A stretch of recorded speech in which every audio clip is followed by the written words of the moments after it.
Madame la ministre, bienvenue en Chine. Le thème du forum, partager de nouvelles opportunités de développement, créer ensemble un nouvel avenir de l'audiovisuel. Sur quel projet précis espérez-vous avancer avec la Chine? Alors, merci de votre intérêt et merci également au gouvernement de la République populaire de Chine pour cette occasion. Il nous semble que le moment est venu de passer à une étape supplémentaire, une étape dans laquelle nous allons enrichir cette belle relation entre la Chine et les pays africains, notamment en matière médiatique. Du point de vue du Togo, l'enrichir sur 3 axes principalement. Ces axes sont simplement la modernisation de notre écosystème, de notre environnement médiatique, surtout pour ce qui concerne les médias publics togolais.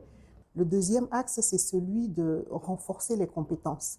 Nos journalistes, nos techniciens, les acteurs du numérique, de l'audiovisuel. Et le troisième axe, c'est vraiment aller vers davantage de coproduction, se mettre ensemble pour produire des choses.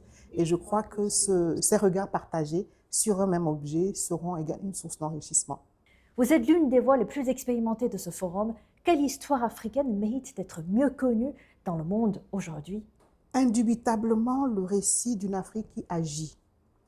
Malheureusement, et pendant plusieurs décennies, on a surtout vu une Afrique qui est en crise. Ce sont des situations qui existent, mais ce sont des situations qui ne peuvent pas, elles seules, résumer l'Afrique. Vous avez une Afrique de la jeunesse, vous avez une Afrique de l'innovation, une Afrique de l'entrepreneuriat, une Afrique des femmes.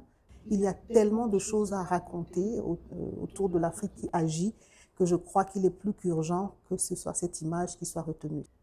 Quelles sont les particularités de la technologie chinoise? Pourquoi coopérer davantage avec la Chine au lieu qu'avec d'autres pays?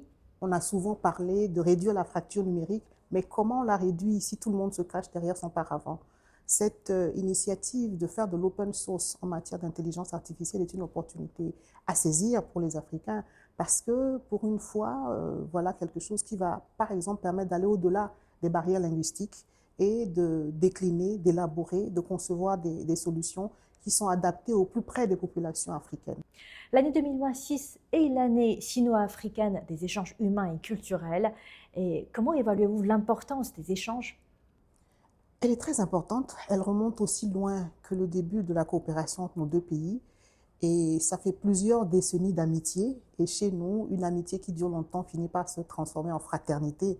Et les médias ont un rôle très important à jouer en cela. Pourquoi? Parce que, en réalité, le volet médiatique ne se superpose pas à la coopération. Il est au cœur de la coopération parce que l'amitié, la fraternité, les relations humaines se développent par la connaissance mutuelle, par la confiance. Et les médias contribuent à raconter cette histoire qui font que les peuples se connaissent mieux, que les peuples peuvent mieux se faire confiance, que les peuples peuvent continuer à travailler ensemble.